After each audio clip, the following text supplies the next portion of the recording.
This is Rap the News. I am speaking off the top of my head, so like Easy E said, don't quote me, bitch. I ain't said shit. So I'm just speaking off the top of my head because a lot of things is going through my mind, and maybe some people in the comments can add some of their insight, knowledge, and foresight to what I'm saying here. Maybe somebody can do the research because my mind is pretty blown right now. So, if you look up the blood moons, you would find it in this like a decade ago. That's about it. A little before a decade. It ain't gonna be too old. It ain't gonna be no more than 10 years old. And then past 10 years, you nobody heard of blood moons, right? That should tell you something. Even though people say, well, in 18 something there was a blood moon. In 1967 there was another blood moon. Prove that shit.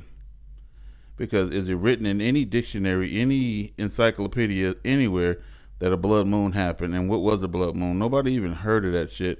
But for the last pretty much 9 or 10 years, if you look on YouTube, period, they don't even okay. As far as back as you're gonna find is 2012 or 2013.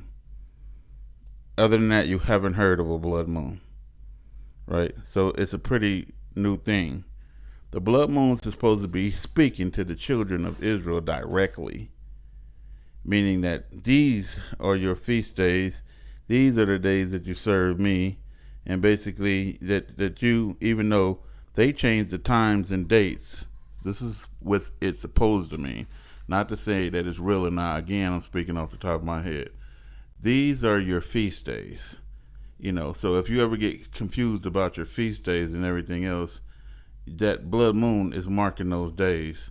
They should be full moons and everything else, and they should mark fixed periods of time, you know, in your affairs. With that being said, if these things do fall on the feast days, as these people they make these weird charts as we see right here on the screen, that means that we'll be able to mark our feast days all the way to the day that God, does our rapture, not rapture, Exodus. I'm saying rapture because so many people is talking about okay, the rapture could happen tomorrow on Friday because this blood moon here is the duration of 3.5 hours and something else with three and three, and they thinking it is the biblical verse where it says, it's the time of the Gentiles 3.5 and something about three, and so they could be just bloody holy wrong, but a lot of people is believing God could deliver His people tomorrow, and we all know as Hebrews, they ass ain't going. We all know if a Christian make it, that would be like a candlestick flying to space. Usually that ain't gonna happen. You know, that's a Christian ain't gonna make it.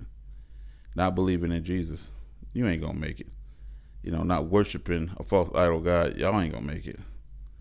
But for the people who are trying to make it, you worship only the Most High God alone.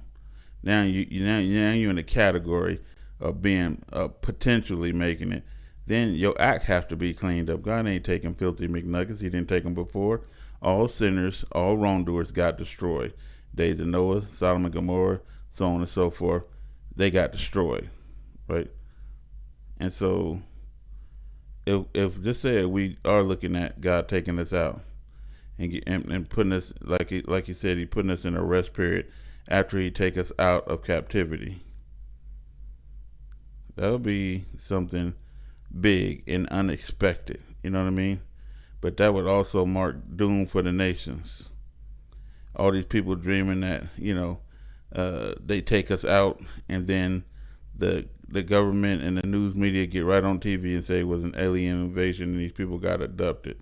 They got all your children, right? All of the good ones. The bad ones are still with you. Can't even imagine it. If like I said, if I get stuck here or I die and go to hell, I'll be the saddest mofo in the entire freaking world. I'll be the saddest motherfucker in hell. I'll be like, shh. Because when you have a love for God in your heart, it just don't seem like God would, forsake you in any type of way. And so, yeah, just like I said, if something like that happened, I'll be like mind blown. 1 billion%, I don't believe that's gonna happen. I may get punished here and there, but I don't believe my soul is gonna be in hell. That will freak its away my brain out. Because this whole time, you get what you work for. It is a balance system. You sow what you reap. I'm only reaping salvation. And God goes by the intention of your heart, not whether you was 100% built, accurate or not. It's the intent in your heart. If the intent in your heart is just to please the Most High God, and He judged the heart, and He judged the actions, and the actions is to be as righteous as you possibly can. You stay away from fornication, adultery, lust, drugs, whatever, murder, anything. You just stand away from it all, lying, deceiving. Then you should be fine. You know what I mean? If you ain't, God is just unjust, and I don't believe that an ounce. So, um, I'm just saying, you know, if nothing do happen tomorrow, it should just be a day of reflection that you should get your house in order and your shit in gear, because it's going down, and it's going to catch a lot of people off guard, and you should be ready for anything at any time, any moment right now. A lot of shit is going down, folks. Prepare. This is Rap the News.